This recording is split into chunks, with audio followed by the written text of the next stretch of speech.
Olá vocês, meus caros padawans, e hoje, dia 26 de agosto, aconteceu um terremoto em Portugal. Na verdade, na costa de Portugal, um terremoto de 5,4.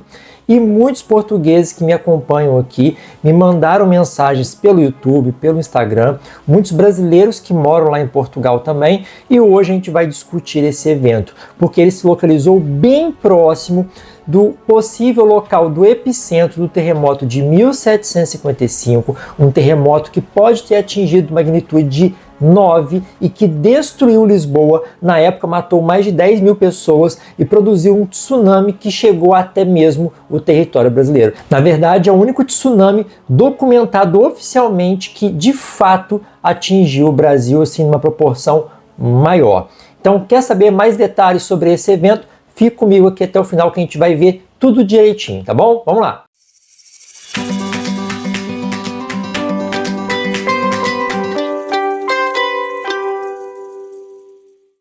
Bom, padawans, então vamos para a nossa análise desse terremoto que atingiu Portugal no dia 26 de agosto. Eu estou aqui no site do Serviço Geológico dos Estados Unidos, você já conhece esse site, eu já mostro aqui sempre para vocês, e eu já estou com Portugal na parte central da tela e o sismo aqui em destaque. Foi um sismo de magnitude 5,4, considerado aí moderado, tá? De moderado para forte.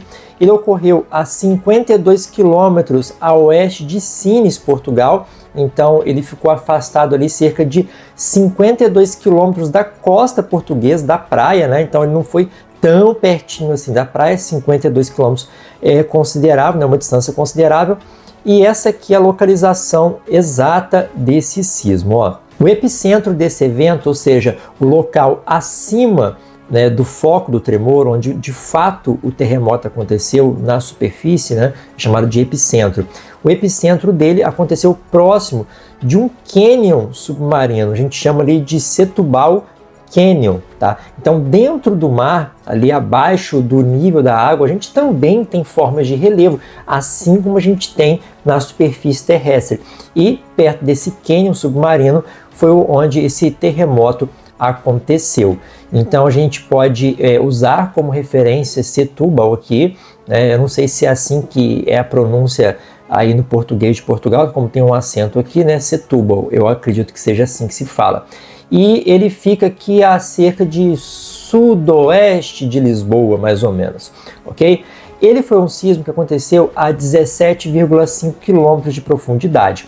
Então, quando a gente tem aí sismos de 10 km de profundidade até zero, a gente chama de sismos rasos. Mas um sismo de até 20 km a gente também pode considerar como um sismo raso.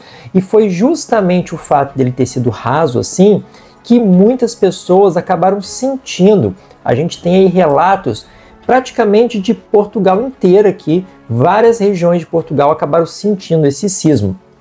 Mesmo ele sendo um sismo ali moderado, o fato dele ter sido raso acabou intensificando. E é aquilo que eu já expliquei para vocês em outros vídeos.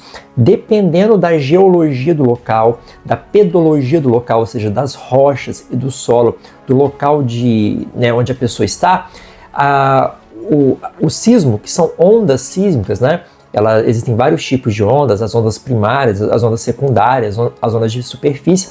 Então, essas rochas, esses solos vão interagir de forma diferente com essas ondas. Tem rochas que vão vibrar mais quando essas ondas passam por elas. Tem rochas e solos que vão vibrar menos. Assim como também construções vão vibrar mais ou menos, dependendo da altitude, né, da altura ali dessa construção, do material com o qual ela é feita. Então, pessoas podem sentir e outras pessoas em outras regiões podem não ter sentido esse sismo, como de fato aconteceu. Teve gente que sentiu o sismo bem forte, levou até um susto, a cama balançou, o box balançou, quadros e objetos balançaram. Eu tive até alguns relatos de pequenos danos, né? Então, provavelmente ali, por exemplo, teto de gesso, que gesso é um material mais frágil, algum quadro que já estava um pouco solto na parede e aí pode ter caído, um objeto que também não tem um equilíbrio muito bom, pode ter tombado. Porque assim, é um sismo moderado. Na escala de Mercalli chegou aqui ao nível 7, né?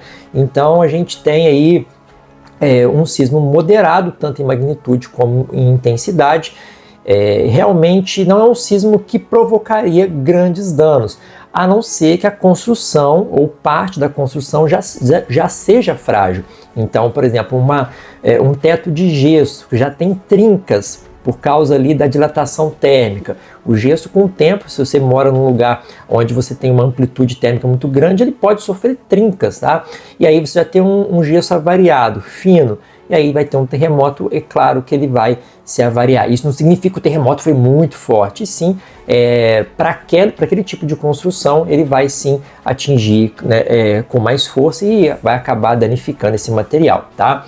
Então, essa aqui é a informação que a gente tem do Serviço Geológico dos Estados Unidos. Quando a gente vai aqui para o site do Vulcano Discovery, que eu gosto bastante também de utilizar, né, a gente já percebe alguns outros sismos aqui aparecendo, né? Um aqui nessa parte sul de Portugal, mas notem que esse sismo aqui, ele foi apenas reportado, ele não foi identificado aqui como sendo um sismo mesmo que aconteceu, diferente aqui do sismo de 5.4, que de fato aconteceu.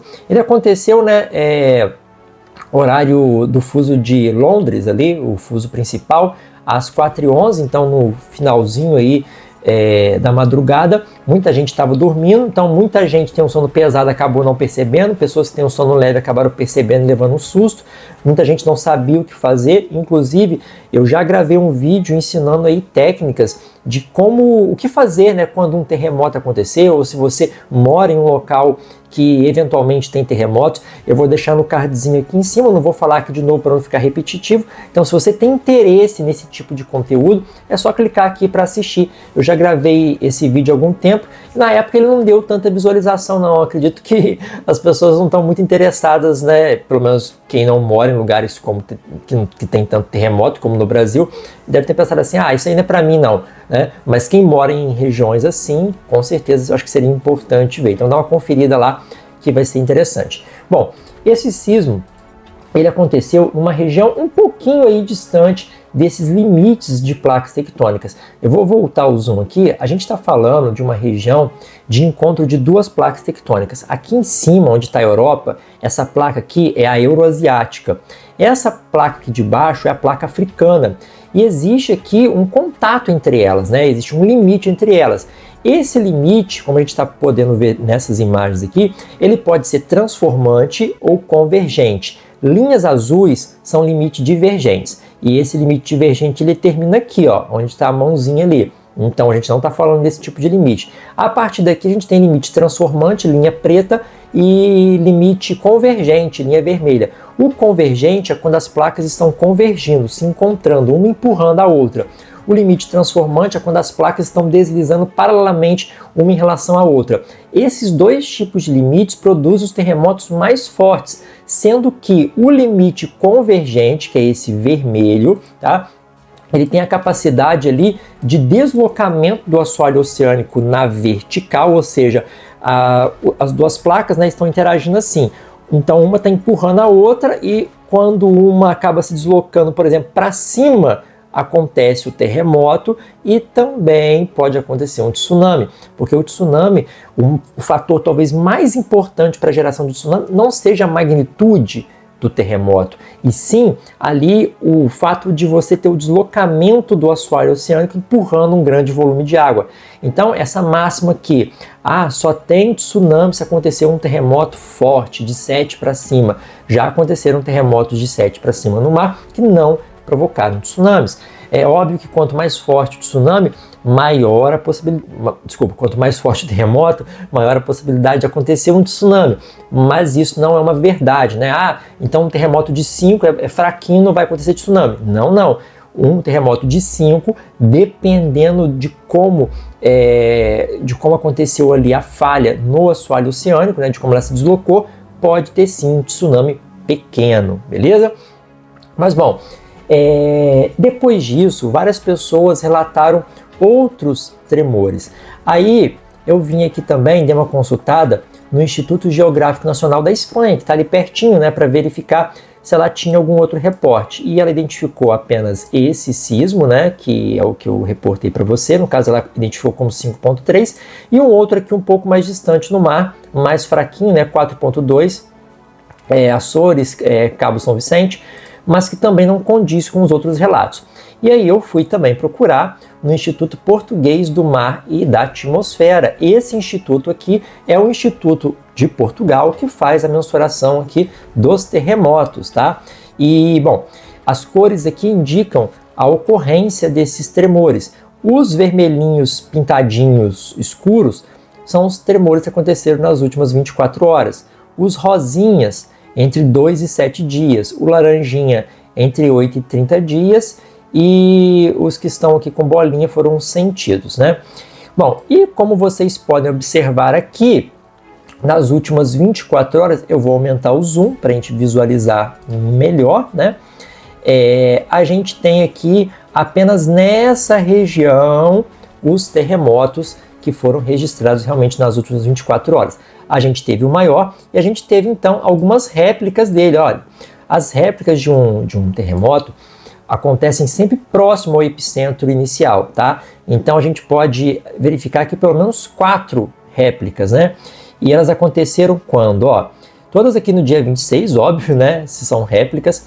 E esse aqui aconteceu 4h11, né? O horário aqui de Londres, né? O fuso de Londres.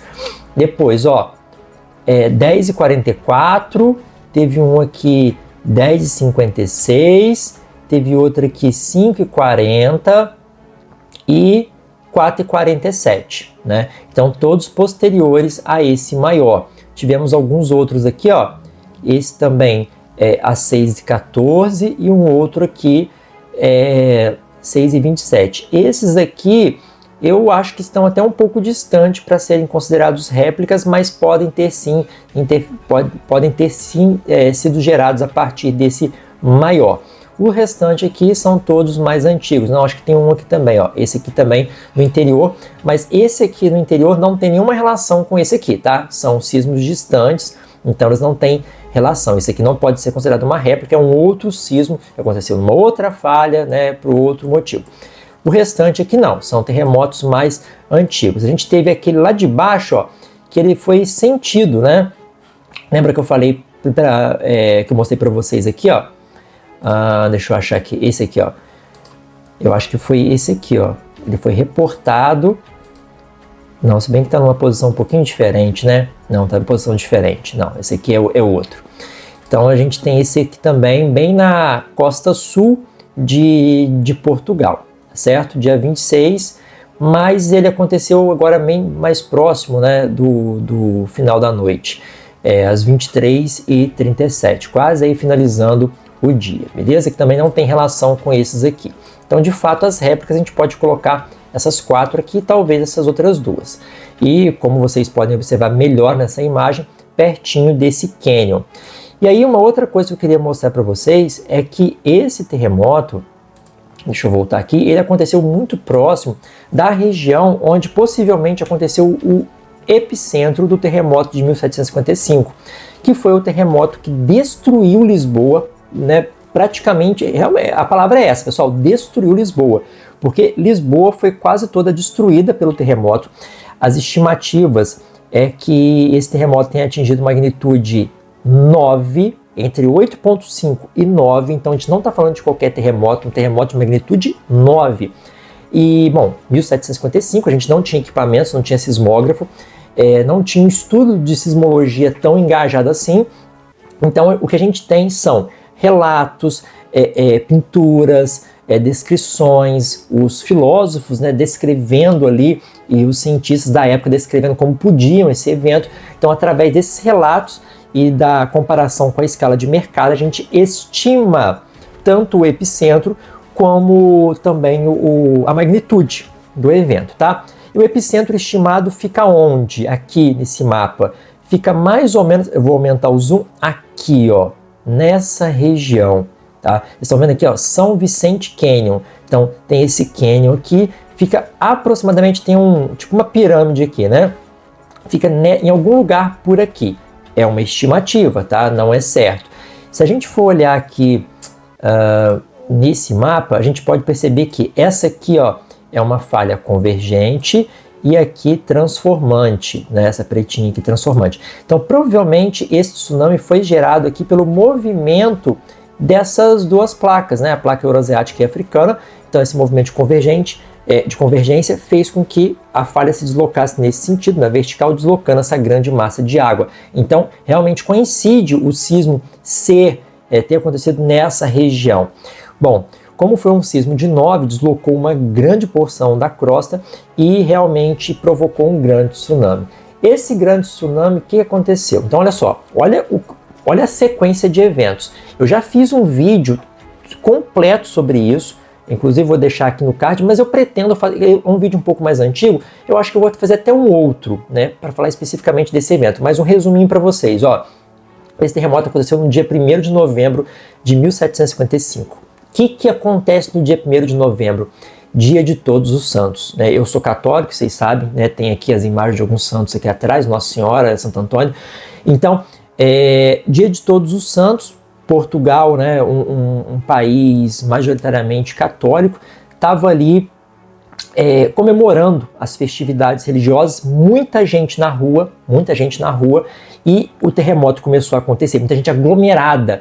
Então começou aquela confusão e as coisas começaram a cair em cima das pessoas. E muitas dessas casas eram alimentadas ali, iluminadas com lampiões, tá? Então essas construções caindo, quebrando esses lampiões, liberando ali o combustível utilizado, elas começaram a pegar fogo. E como usavam muita madeira, enfim, tinha muita madeira, tudo ali começou a pegar fogo, um grande incêndio começou. Então imagina, muitas pessoas já morreram com a queda das construções, um pânico se instaurou, as pessoas tentaram fugir dessa parte mais baixa, né, para a parte mais alta, mas estava tudo destruído também, o fogo começou a se alastrar, elas ficaram encurraladas no litoral e de repente elas viram o mar recuar. O mar recuou bastante e chegou uma onda, né, um grande tsunami que se formou ali e chegou muito rapidamente, porque olha só, o epicentro do terremoto estava aqui, então a onda ela chegou rapidinho ali em Lisboa, não teve tempo,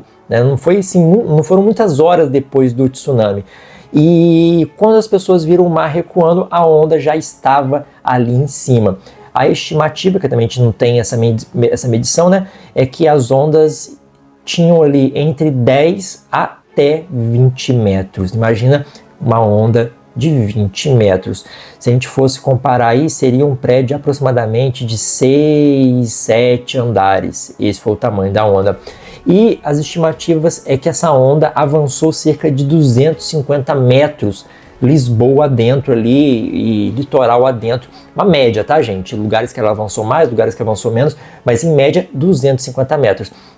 Então as pessoas morreram por causa da queda dos escombros das construções, pelo incêndio que se instaurou e logo veio a onda também afogando várias pessoas. As estimativas mais baixas dão conta que 10 mil pessoas morreram na época. Foi um dos terremotos mais mortíferos da história do mundo, tá? Esse foi um dos terremotos que mais matou gente na história que a gente tem documentado. Então, esse sismo de agora fica cerca de 250 quilômetros a norte-nordeste do local onde esse sismo de 1755 ocorreu.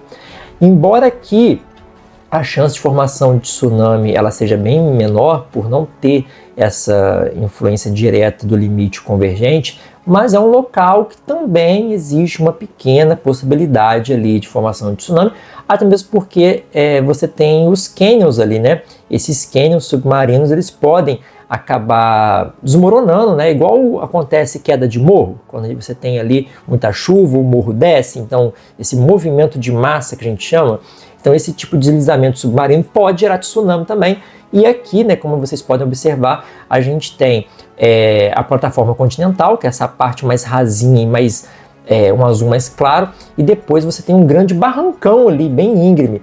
E nessa parte você pode ter sim, após um terremoto, um deslizamento submarino que pode gerar um tsunami. Então aqui você tem a influência direta da subducção de duas placas tectônicas, né? Uma entra em subducção, na verdade, a outra em ruga.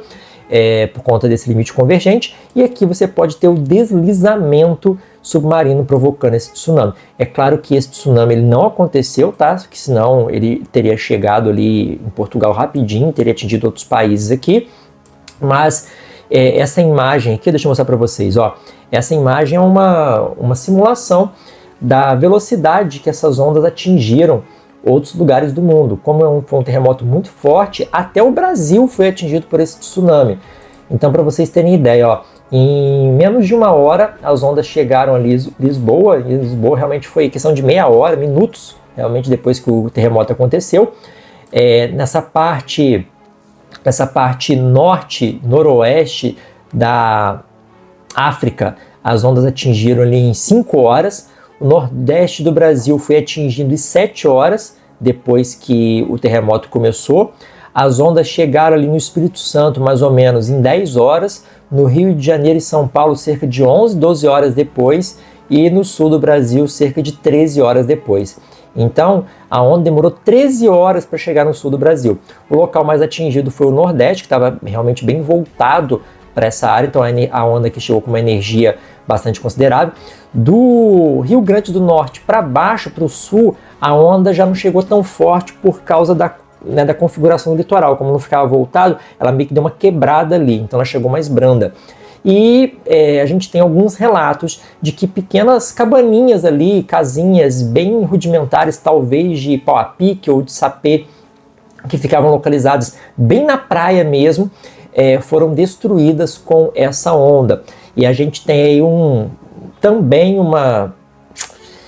a gente pode dizer, a gente não sabe direito, os registros são escassos, né, mas talvez 2 pessoas tenham desaparecido na época por causa desse tsunami. Então seriam ali 2 mortes, talvez, por causa desse tsunami na época. Informações históricas aí bem rasas que a gente não pode de fato confirmar. A estimativa é que essas ondas chegaram aqui no Brasil com cerca de 2 metros de altura, né? 1 a 2 metros de altura. O que é compatível com uma ressaca bem forte que a gente tem por aqui, né? Então ela não chegou também tão destrutiva assim e realmente só destruiu essas casinhas porque eram casinhas bem rudimentares e bem localizadas, bem próximas à praia ali, certo?